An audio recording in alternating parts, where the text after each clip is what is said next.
Generally speaking, some of the most important risk factors for developing COVID have been determined. Overweight, pre-existing diseases, cardiovascular problems, age, gender, among other factors. However, we all know cases that go beyond the parameters: athletic young people without pre-existing diseases that become seriously ill, or on the contrary, overweight adults and pre-existing diseases that hardly develop symptoms. The explanation is very simple.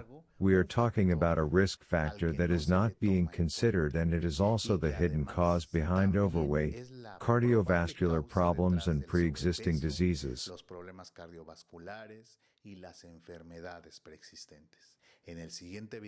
In the following video, I invite you to discover specifically what factor I am talking about.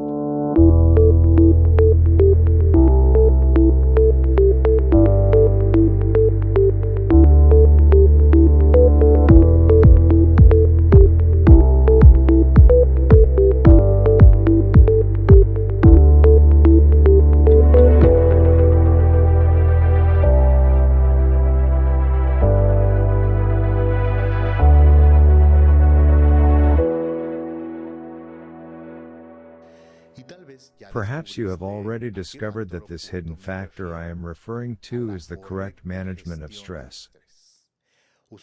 Usually, the term stress does not find its true meaning because we confuse stress with circumstances that stress us.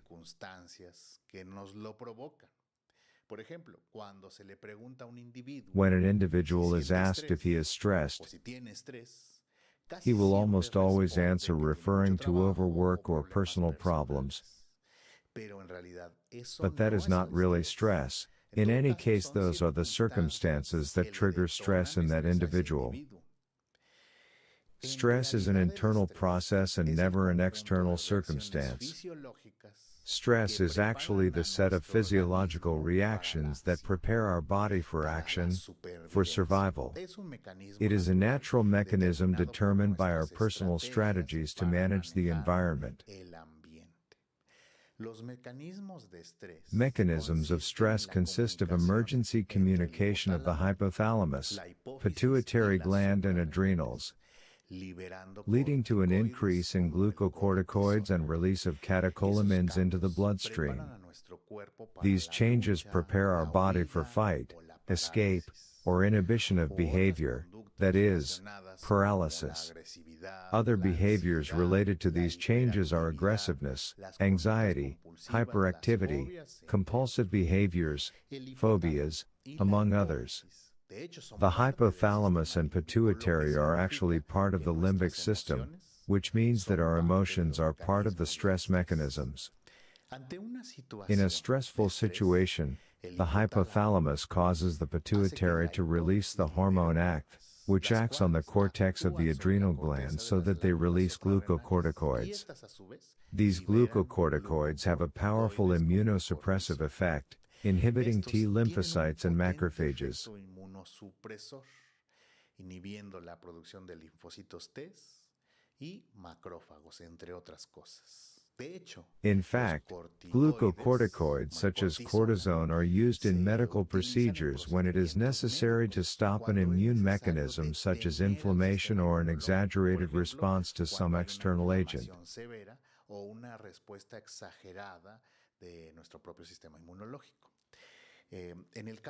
For example, cortisone is injected into a newly transplanted organ so that the immune system does not reject it as foreign.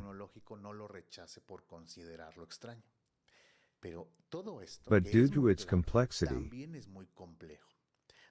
the interrelationship of immunity with neurology and endocrinology is not yet fully understood.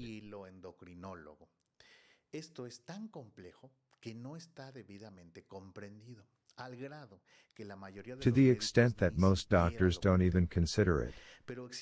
But there is strong evidence for three-way communication between the immune, nervous, and endocrine systems.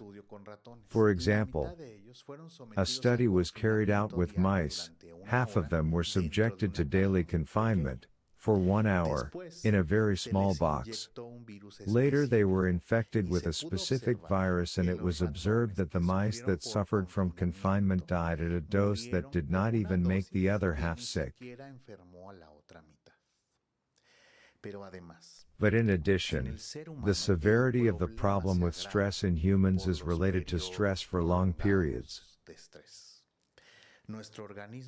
Our body is not prepared to remain in a continuous state of alert, but modern life easily leads us to incessant activity that leads us to illness.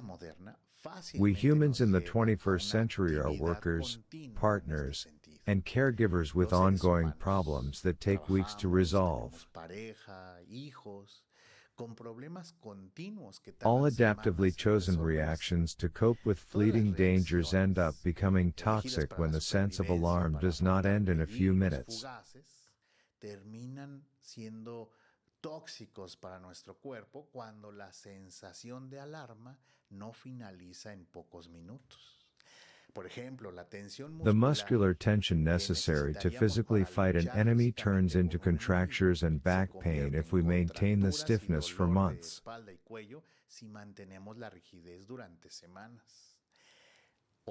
The momentary interruption of digestion, a necessary function in a moment of alert, becomes a problem when the state of alarm repeats 100 times a day. The amount of energy that would allow us to face a danger turns into anxiety when not using it, because risks in the modern world are not fought with blows.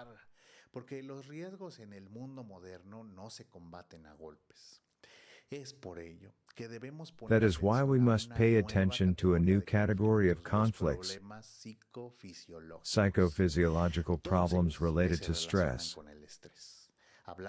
Real biological conflicts, such as hypertension, headaches, gastric problems, muscle problems, decreased kidney function, which are related to this continuous overexertion that today's life demands. But above all, the immune system. The latter is a surveillance mechanism that defends the body from attack by viruses, bacteria, and other foreign substances. Their soldiers, the case of lymphocytes and macrophages, pursue, hunt, isolate, and destroy what can harm us. But the activity of these agents depends on how the immune system exchanges information with the brain neurological system and with the parts of the body that secrete hormones endocrine system. In alert situations, we divert energy to the muscles and brain and mobilize the body for action. And that makes us cancel the fuel for the disease-fighting system, which leaves us completely vulnerable. Stress is expressed through distortions of the energy we use to live. It generates sources of excess or deficit of energy that are conducive to the proliferation of pathogenic microorganisms. This is the basis of the theory of the biomagnetic pair that my father enacted 32 years ago. In fact, biomagnetism was discovered because the immune system reduces its effectiveness the moment astronauts re-enter the atmosphere. It also becomes depressed the day after a couple argument or during exam times, to the point where it has been possible to determine that students take longer to heal their wounds when they are in evaluation period. Stress doesn't really make us sick, but it limits immune function, and that makes us more defenseless against foreign invaders. But it is worth remembering that stress is the response to the environment and not the environment itself. That stress is something internal, never external. In another study, it was shown that removing mice from their nests for 3 minutes a day, throughout the first 10 days of life, causes their body temperature to drop below normal. And this mild form of stress stimulates the development of the immune system, the pituitary, and the secretion of adrenaline. This means that it is not about avoiding stress, but about learning to manage it. Stress management is a skill that is developed. In fact, it is possible to train our different reactions to specific circumstances. The Kataka method does just that. Through different stimulation protocols, it is possible to train or retrain our brain to use the best resources for specific circumstances. The management of fear, anger, anticipation, rejection, love, will, courage, congruence, responsibility, maturity, uncertainty, suffering, among other protocols. These are personal development sessions, assisted by brain stimuli to rapidly develop skills for correct stress management. Because a life without stress is a life without disease. If you are interested in learning more about the biomagnetic pair or Kataka, I visit my website www.moisesgoiz.com and also subscribe to my YouTube channel for more content. Train your brain, free your mind and transform your life.